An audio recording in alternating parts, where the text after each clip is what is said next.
What is the self?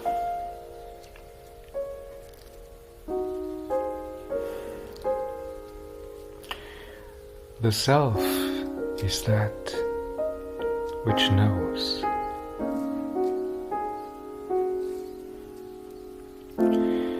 It knows consciousness.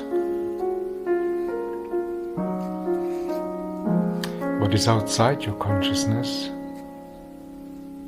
you will never know.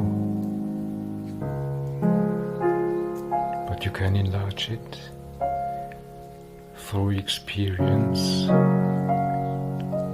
and cognition. It's infinite.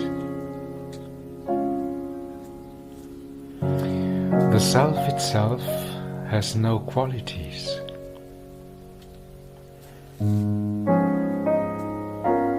It is not an experience.